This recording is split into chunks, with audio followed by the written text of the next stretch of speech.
할렐루야. 저 서로 사랑의 인사 좀 나누겠습니다. 사랑합니다. 축복합니다.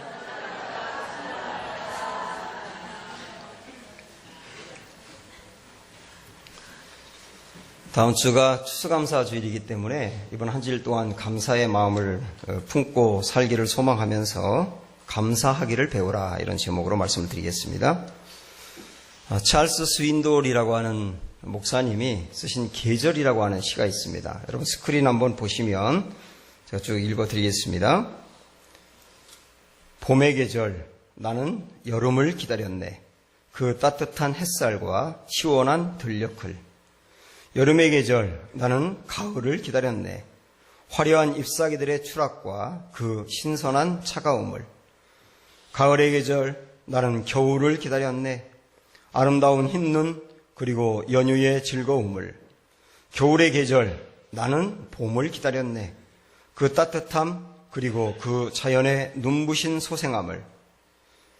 어린이의 계절, 나는 성인됨을 기다렸네. 그 자유와 그 존경스러운 의젓함을.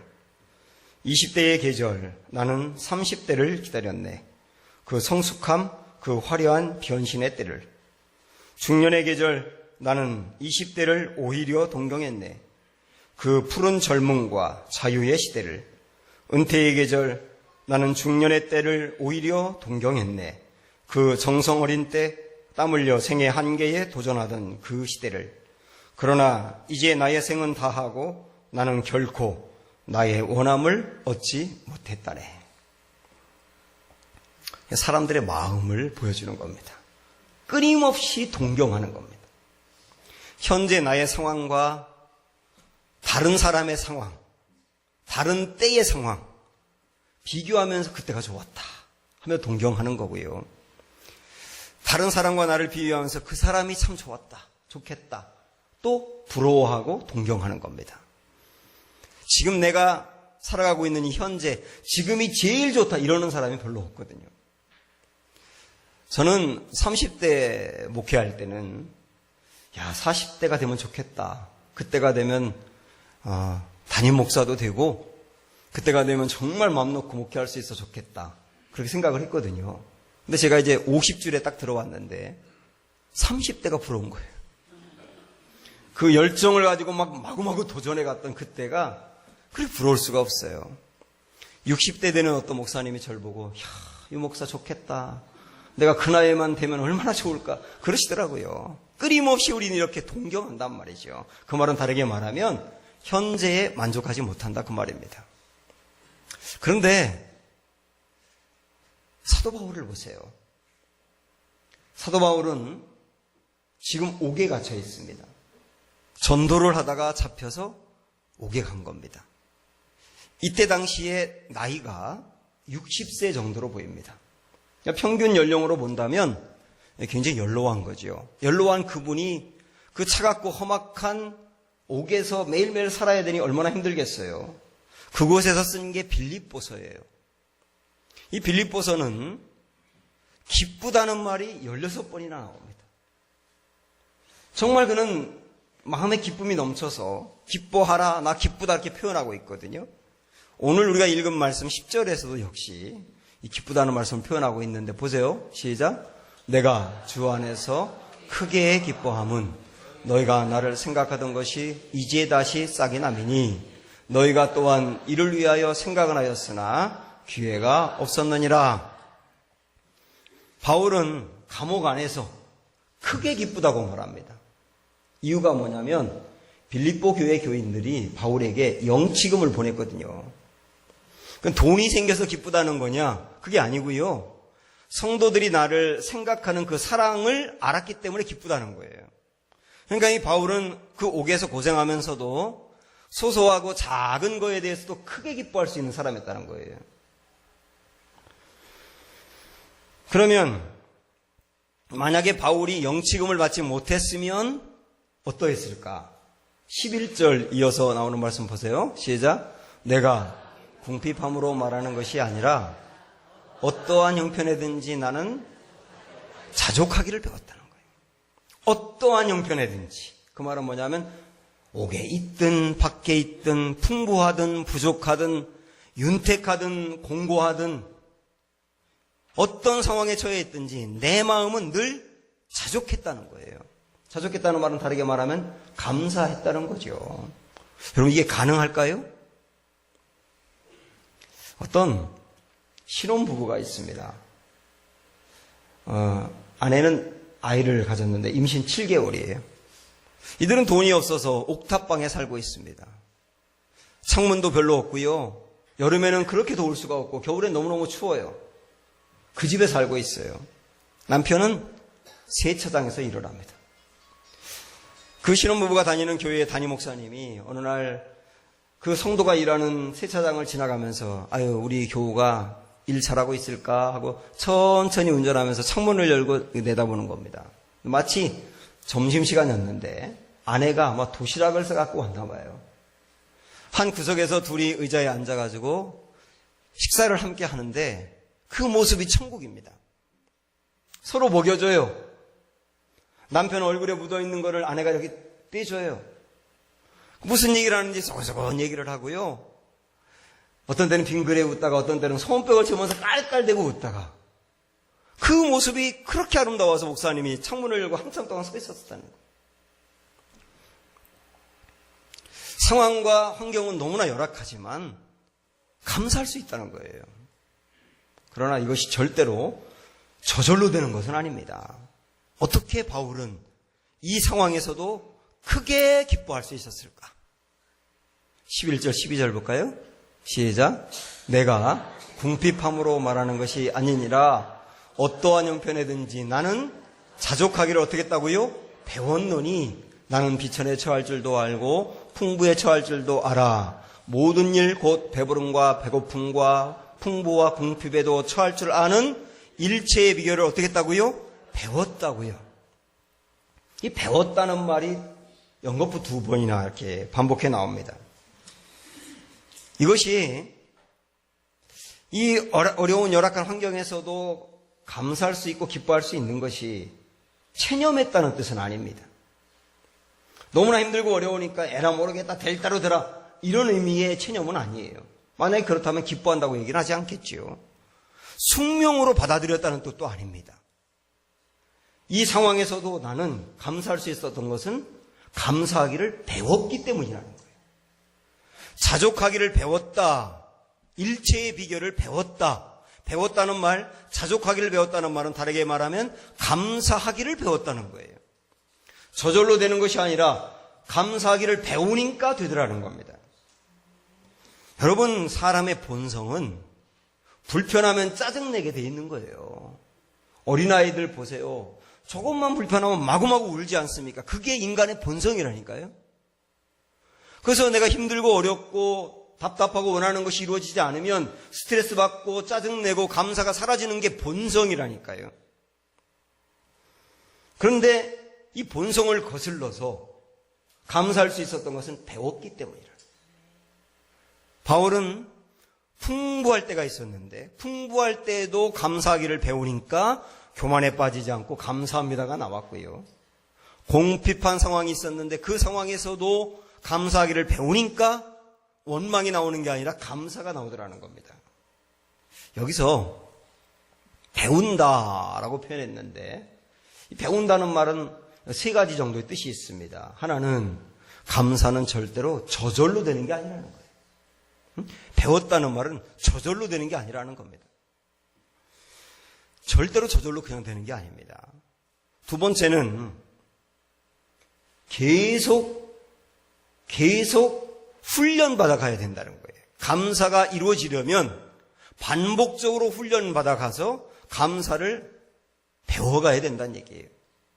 세 번째는 계속 훈련받아 가다 보면 어느 순간에는 저절로 감사하는 단계가 온다는 뜻입니다. 여러분도 운전을 하시지만 처음 운전을 할 때는 어땠습니까? 모든 신경이 운전에 다 모아져서 우측 깜빡이 켜야 돼. 좌측 깜빡이 켜야 돼. 브레이크 잡아야 돼. 엑셀 밟아야 돼. 전부 다 모든 신경이 거기에 곤두서 있었잖아요. 그런데 운전을 계속 하다 보니까 나중에는 전화 받으면서도 나도 모르게 집에 와 있어요. 에? 여기로 우회전해야 된다고 신경을 안 쓰는데도 우쪽으로 갑니다. 왜요? 익숙해지니까 저절로 되는 거예요. 달인이라는 말이 있잖아요.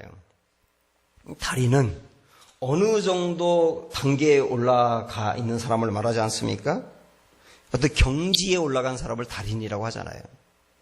제가 이전에 TV에서 보니까 중국에 자전거 달인이 있더라고요.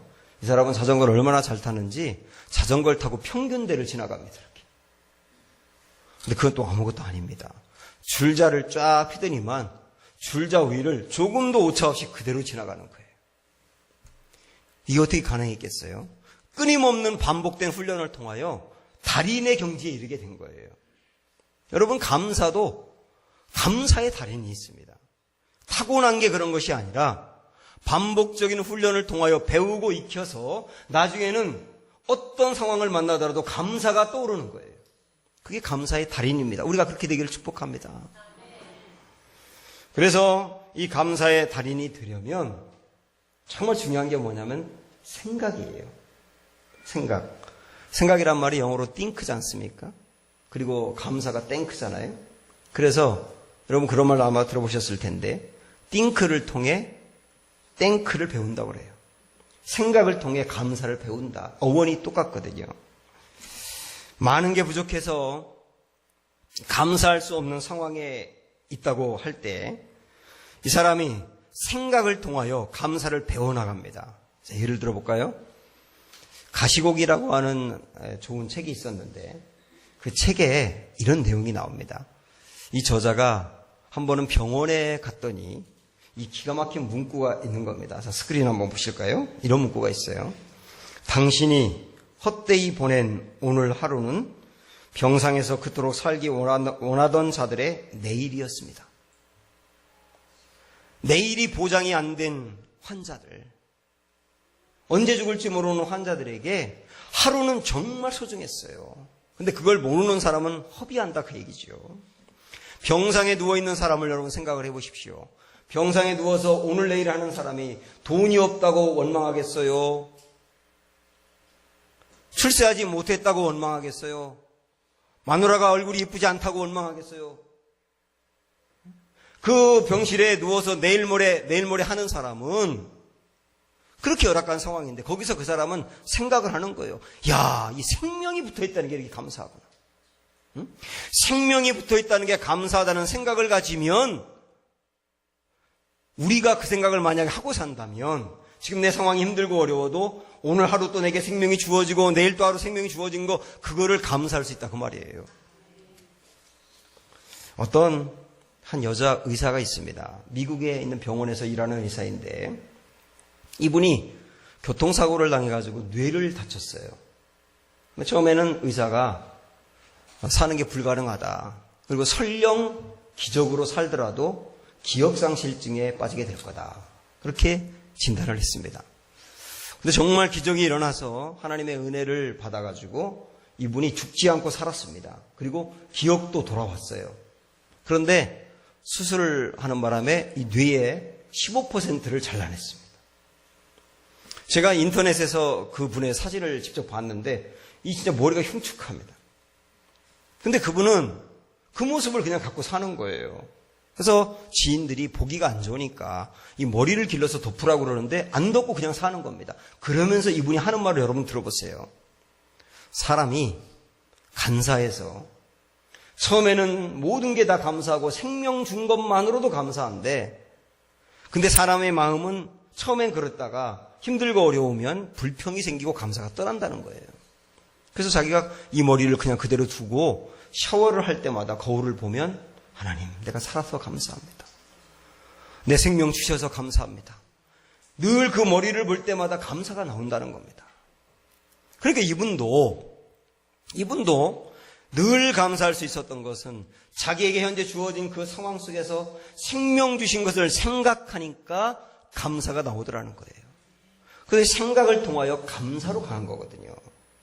이렇게 본다면 여러분 좀 죄송하지만 이런 어려움 당하는 분들이 있다면 죄송하지만 우리가 정말 생각으로 감사를 배우게 되면 이렇게 될 수 있어요. 육신의 질병이 있어도 감사할 수 있습니다. 왜냐하면 하나님은 약함을 통하여서 정말 주님만 의지하게 만들기 때문이거든요.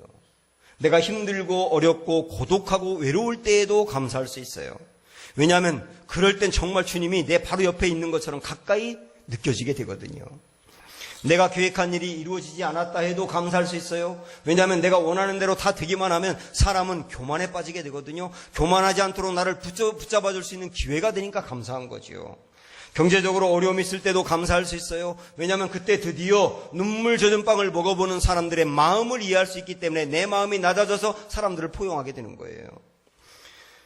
내 가족의 자녀들이 말썽을 피우고 남편과 아내가 미워 보일 때 그것도 감사할 수 있어요. 왜냐하면 그때 드디어 아는 거거든요. 야, 가족이 우상이 되면 안 되는 거구나. 내가 자는 것이 힘들고 어려울 때 드디어 감사할 수 있습니다. 잠 못 자 매일매일 뒤척이면서 힘들고 어렵게 사는 사람의 마음을 이해할 수 있거든요. 이런 식으로 모든 어려운 상황에서 감사를 생각하게 되면 그 상황에서 주님은 감사를 알려주고 그걸 배워나가고 익혀나가다 보면 감사의 달인이 된다 그 말이에요. 사랑하는 여러분, 열악한 상황에도 감사하는 사람은요, 열악한 상황에서만 감사를 배울 수 있는 거예요. 열악한 상황에서 감사를 배운 사람이 정말 좋은 거 받았을 때도 감사할 수 있고요. 많은 것 가지고 있을 때 감사하는 사람이 잃어버려도 감사할 수 있는 거예요. 그러므로 사랑하는 여러분, 우리의 모든 상황은 감사를 배울 수 있는 기회가 된다. 마음으로 받아들이시고 내 생각을 그리 모아가시길 바랍니다. 지식도 배우고 배우면 생각과 인격이 성장하지 않습니까? 감사도 배우고 배우면 믿음과 생각이 성장합니다. 이 사실 살아가면서 정말 중요한 게 생각이 성장하는 거거든요. 어른이 됐다고 전부 다 생각이 성장한 것도 아니고 어린아이라고 해서 생각이 다 어린 것도 아니더라고요. 제가 인문학을 이제 굉장히 중요하게 생각하고 책을 이제 반복적으로 읽고 있는데, 인문학을 읽다 보니까 제가 이제 마음에 결심하게 된 게, 우리 어린아이부터 제가 제자훈련을 시키는 소망이 있는데요. 이전에는 성경을 철저히 가르쳐서 아이들이 어릴 적부터 성경 말씀대로 살게 해야 되겠다, 이런 생각을 했는데, 그거와 함께 요즘 제가 갖고 있는 생각은 인문학을 같이 가르쳐야 되겠다. 성경과 인문학을 함께 어릴 적부터 가르쳐서 아이들이 바른 신앙과 바른 인격을 갖도록 해야 되겠다는 생각이 참 많이 들더라고요. 그 인문학을 이렇게 제가 공부하다 보니까 그 인문학이 주는 그 선물이 뭐냐면 생각이 자라는 거예요. 생각이 자란다고요. 이게 생각도 성장하기도 하고 생각도 멈추기도 하거든요. 생각이 자꾸 성장하게 되면 인문학을 철저히 한 사람들이 기본을 갖고 있으면 철학이라든지 경제라든지 과학이라든지 기술 분야라든지 이런 부분에 탁월한 지식을 갖게 된다는 거예요. 왜? 생각이 띄었기 때문에. 이 생각이 자라는 게 상당히 중요합니다. 언젠가 제가 이어령 박사가 신문사와 인터뷰한 내용을 보았어요. 제가 지난주에도 이어령 박사님 이야기를 했습니다마는 저는 인터뷰 기사를 굉장히 중요하게 생각을 하거든요. 왜냐하면 인터뷰는 그 사람이 갖고 있는 생각을 압축해서 보여주거든요. 그래서 저는 인터뷰는 그 사람이 갖고 있는 생각과 지식을 송두리째 우리가 도둑질하는 거다라고 생각하고 중요하게 여기는데, 이분이 그 신문사와 대화한 그 내용 중에 이런 게 있습니다. 여러분이 알고 있는 것처럼 이분도 딸이 암에 걸렸기 때문에 딸이 암에서 낫기를 소망하면서 교회를 나오게 됐잖아요. 그리고 이 딸이 암에서 나았어요. 정말 좋아했었습니다. 그런데 그 이후에 또 재발이 돼가지고 결국 이 딸이 하나님 나라로 갔습니다. 그것만이 아니고 또 얼마 후에 이 하늘나라로 간 그 딸의 아들, 그러니까 이어령 박사의 손자인데 그 손자도 25살 나이에 죽었어요. 그러니까 이 박사님의 입장에서 보면은 딸도 보내고 손자도 보내고 이 기가 막힌 상황이 발생한 거예요. 그럴 때가 되면 많은 사람들이 하늘을 향해서 삿대질을 하면서 하나님이 없다 그러고 교회에서 떠나가는 일을 많이 보거든요. 근데 이 일을 경험하고 나서 이어령 박사가 한 얘기를 여러분 제가 그대로 읽어드리겠습니다. 죽음까지도 우리 아이를, 여기서 말하는 아이는 딸을 말하는 겁니다. 우리 아이를 막지 못했습니다. 영성을 믿는 딸은 엄청난 통증에도 늘 의연했습니다. 죽기 전날까지도 기도하며 평안했습니다. 혼절했다 깨어나면 아빠, 마귀가 어젯밤에 좀 심했어 그러면서 웃었습니다. 내가 딸처럼 되지는 못하지만 딸을 통해 하나님의 존재를 알았습니다. 이 딸이 완전히 암에서 나았다 하더라도 그걸 통하여 이분은 하나님을 만났을 거예요. 그런데 딸이 죽었지만 그런 과정에서도 이분은 하나님을 만난 거예요. 요즘 감사절기를 맞이하다 보니까 제가 감사에 대해서 생각을 참 많이 하는데 묵상 중에 이런 깨달음이 생겼습니다. 누가 감사할까? 누가 감사할까? 누가 감사할까요? 생각이 성장하면 감사하게 됩니다. 성장하면 감사하다고요. 어린아이는 미숙하기 때문에 감사가 적은 거고요. 어른들은 성숙했기 때문에 감사가 많은 거예요. 성장하면 감사가 되게 돼 있어요. 특별히 생각과 믿음이 성장하면. 바울이 옥에서도 감사할 수 있었던 것은 믿음과 생각이 성장했기 때문입니다. 그는 에베소서에서도 감옥에 있었지만 감사한다고 했고요. 빌립보서에서도 아까 말씀드렸지만 16번이나 기뻐한다 그랬고요. 고린도후서 12장에 보면 이런 상황에서도 그는 기뻐합니다. 자, 말씀 볼까요? 여러 계시를 받은 것이 지극히 크므로 너무 자만하지 않게 하시려고 내 육체의 가시 곧 사탄의 사자를 주셨으니 이는 나를 쳐서 너무 자만하지 않게 하려 하심이라. 이것이 내게서 떠나가게 하기 위하여 내가 3번 주께 간구하였더니 나에게 이르시기를 내 은혜가 내게 족하도다. 이는 내 능력이 약한 데서 온전하여 짐이라 하신지라. 그러므로 도리어 크게 기뻐함으로 나의 여러 약한 것들에 대하여 자랑하리니 이는 그리스도의 능력이 내게 머물게 하려 함이라. 그러므로 내가 그리스도를 위하여 약한 것들과 능욕과 궁핍과 박해와 공고를 기뻐하노니 이는 내가 약한 그때에 강함이라. 바울에게 육체에 가시가 있었다 그랬습니다. 이 가시가 질병을 말하거든요. 근데 이 가시라고 표현하고 있는 것은 마구마구 이 바울을 찔렀기 때문입니다. 고통스러웠다 그 얘기지요. 그리고 사탄의 가시라고 또 사탄이라고 표현하는 것은 이 육체의 질병 때문에 힘들어할 때 사탄이 자꾸 바울에게 유혹하고 바울의 마음을 흔들었다는 얘기예요. 그래서 사탄의 가시라고 표현하고 있습니다.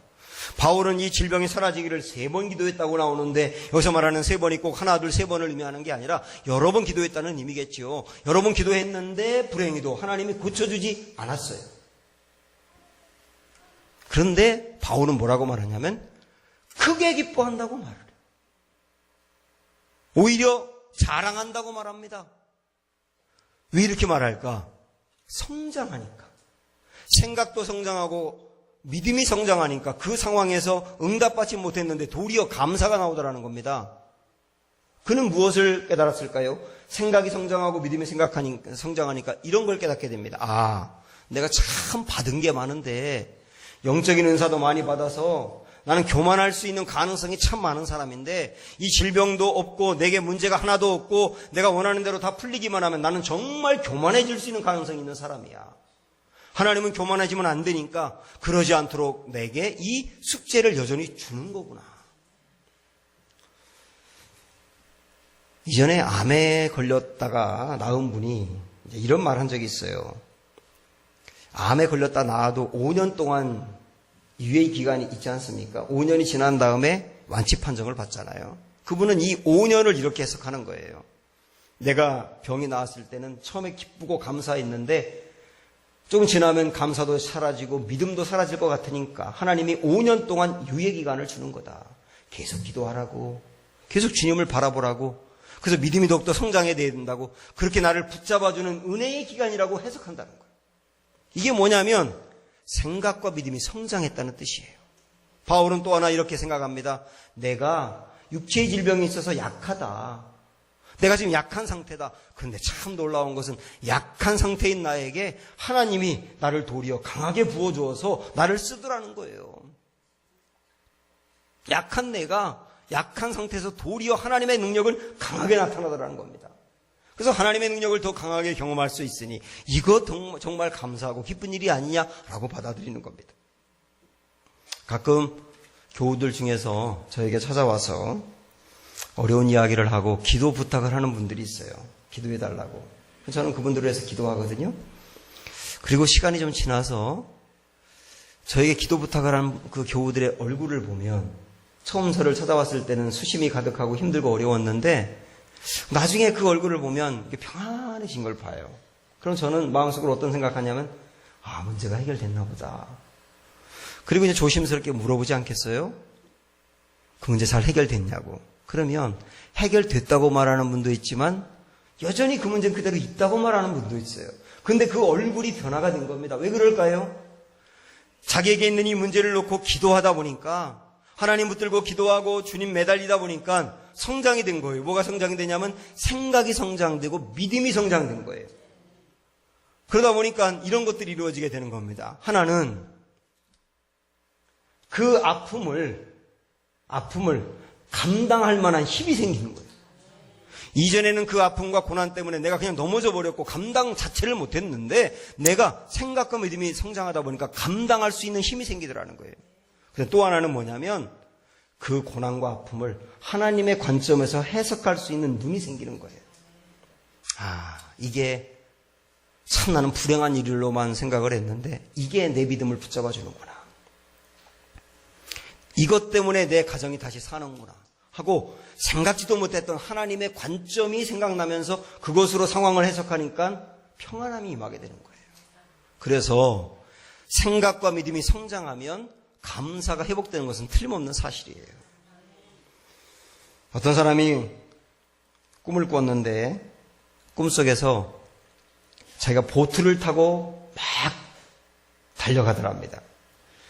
한참을 달려가는데 빼쪽한 바위 하나가 이렇게 튀어나온 것을 본 거예요. 그래서 이 사람이 깜짝 놀래가지고 기도했습니다. 어떻게 기도했을까요? 주님, 바위를 제거해 주세요. 뾰족 튀어나온 바위를 빨리 제거해 주세요 하고 기도를 했습니다. 근데 조금 있다가 보트가 바위에 부딪히지 않고 멋지게 통과를 딱 했어요. 어떤 일이 일어났을까요? 바위는 제거가 된 게 아닙니다. 그런데 갑자기 하나님이 강물을 불어나게 해가지고 강물이 바위를 덮어서 한참 위로 수위가 올라가다 보니까 멋지게 통과를 했다는 거예요. 이분이 그 꿈을 통하여 깨달은 게 뭐냐면 때로 하나님은 내 인생에 힘들고 어려운 바위를 제거할 때도 있지만 어떤 때는 그걸 그냥 두지만 감당할 만한 힘을 내게 부어주어서 은혜의 강물을 부어주어서 이겨나가게 하는구나. 하나님은 그 두 가지 방법을 다 쓰시는구나. 하나님이 어떤 때는 고쳐주시고 어떤 때는 감당하게 하시고 어떤 때는 해결해 주시고 어떤 때는 뛰어넘게 하시고 이 두 가지 방법을 동원해서 우리를 성장시킨다는 거예요.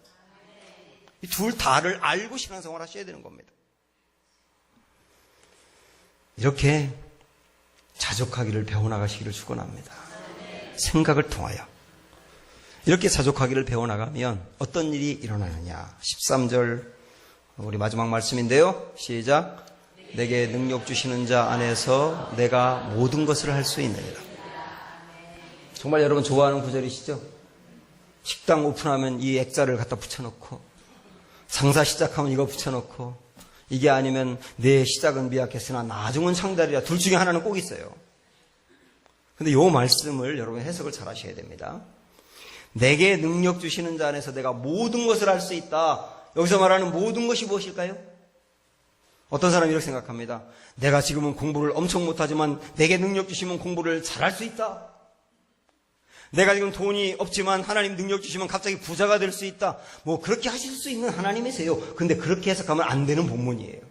이 본문은 제가 늘 말씀드리지 않습니까? 성경은 앞뒤 맥락을 잘 이해해야 된다고. 이게 어떤 말씀일까요? 앞에 있는 말씀하고 연결하면 여기서 말하는 모든 것이라고 하는 말은 궁핍한 상황이든지 풍부한 상황이든지 열악한 상황이든지 좋은 상황이든지 힘들고 어려울 때든지 평안할 때든지 어떤 상황을 만났더라도 자족할 수 있다 그 말이에요.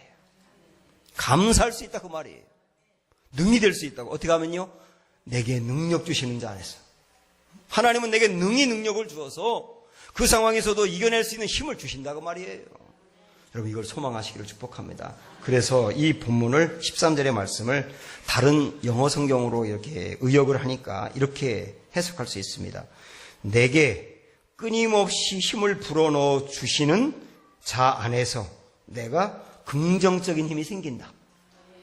응? 내게 끊임없이 그 은혜를 부어주시고 능력을 부어주시니까 정말 힘들고 어려운 상황에서도 긍정적인 힘, 감사가 생기더라고 말이에요. 병아리는 물을 한 모금 먹으면 하나님 감사해요 하잖아요. 해바라기도 자기에게 햇빛을 준 해를 바라보고 고맙다고 하잖아요. 제일 많이 받은 사람만 감사 안 한단 말이에요. 사랑하는 여러분, 우리 추수감사주의를 한 주 앞두고 있는데 한 주 동안 여러분의 생각이 감사의 생각으로 바뀌셔서 풍성한 감사가 여러분 마음에 충만하기를 바라고요. 그 마음을 가지고 다음 주 추수감사주의를 맞이하는 은혜가 있기를 주님의 이름으로 축원합니다. 이렇게 찬양합니다. 모든 지각에 뛰어나신